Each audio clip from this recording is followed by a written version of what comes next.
Hi everyone. So today we will be discussing about the different views of the skull and the features which can be illustrated from these different views. The first view of the skull which you can see in front of you is basically the norma frontalis or the frontal view, means that when you observe the skull from front, how you would be able to appreciate the skull. So this is the front view or the norma frontalis. Okay. Next, you have the lateral view of the skull. This one's the lateral view of the skull, means that when you observe the skull from the lateral side, how the skull would appear to you and what all features can you differentiate. This is the lateral view, the norma lateralis. Next, this is the vertical view of the skull, the norma verticalis. On seeing from top, the skull would appear in this way. Next, this is the norma occipitalis, means that on observing the skull from back, how would you appreciate the features of the skull? So this view of the skull is norma occipitalis. Next, now because this is the base of the skull, so obviously this view will be referred to as the norma basalis. Okay, so this one's the norma basalis. Next to that, these were the exterior of the skull. Now coming to the interior of the skull, this is the interior of the skull, where you can see the anterior cranial fossa, the middle cranial fossa, and this one's the posterior cranial fossa. The posterior cranial fossa lodges the hindbrain, while this one is the interior view of the cranial vault. This part of the skull is basically referred to as the cranial vault, and over here the depressions which you can see correspond to the arteries and the vessels which supply the brain.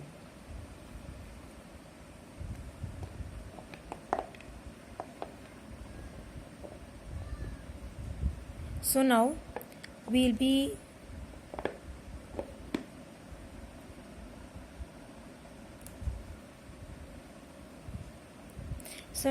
starting up with the norma frontalis. What all features you can see from the norma frontalis? See, first of all, starting from top to bottom, we'll study the features which are observed from this view. Number one, on the topmost you can see a bone. So this is the frontal bone. Next, over here you can see prominences, right? So these prominences basically are the superciliary arches, and the point in between these superciliary arches is the glabella. Glabella is basically a median elevation, and this connects these two superciliary arches. Okay, now below glabella you would be able to appreciate a suture. This one, this is the frontonasal suture. Okay, this is the frontonasal suture between the frontal bone and the two nasal bones. Now see, these two are the nasal bones, and you can see a line very well over here. This is the internasal suture connecting the two nasal bones.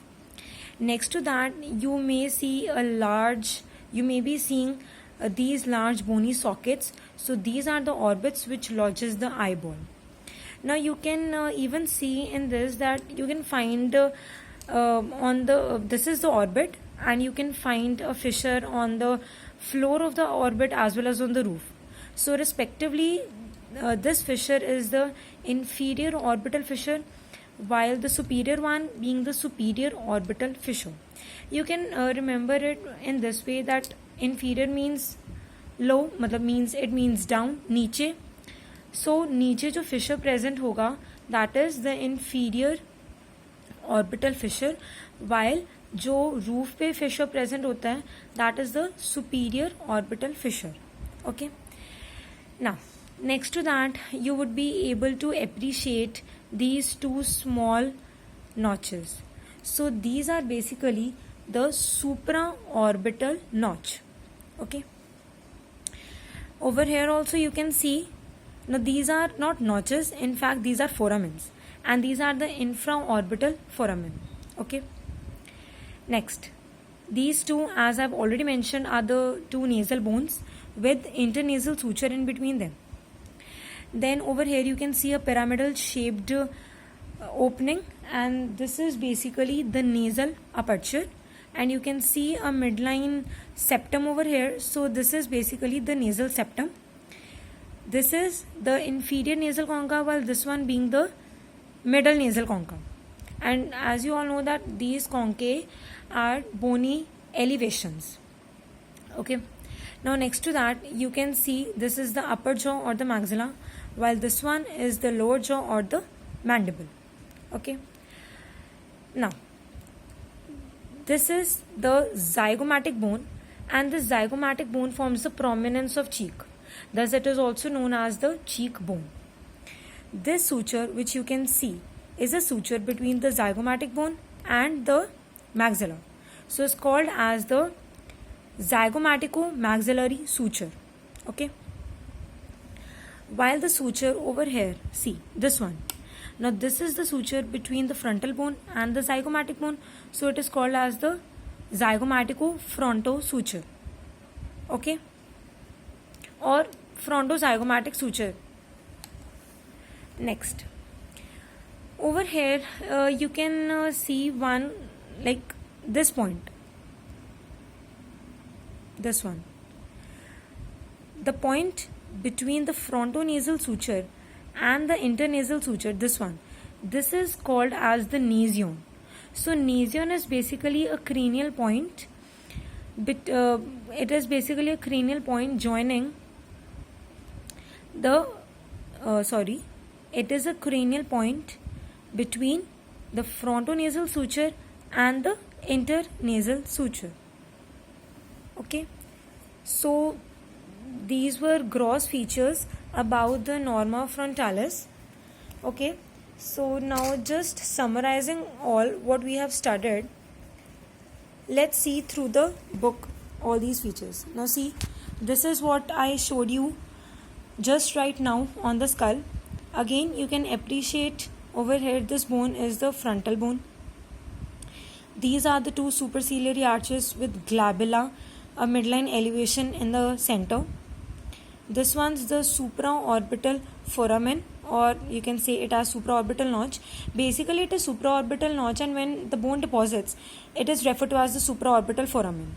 Okay.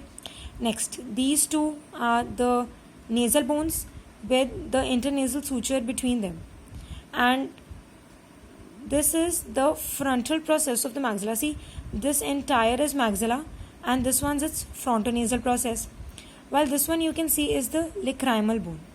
See, I'll show you in the original skull. See, basically this is the frontal process of the maxilla, and this one is the lacrimal bone. Okay. Again I'm telling, this is the frontal process of the maxilla, and this is the lacrimal bone. Okay. And this projection which you can see, can you see this bony projection? It is basically the anterior nasal spine. Okay. Coming back to the diagram. Next, as already mentioned, this is the zygomatic bone.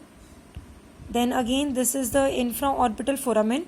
Through the infraorbital foramen passes the infraorbital nerve and vessels.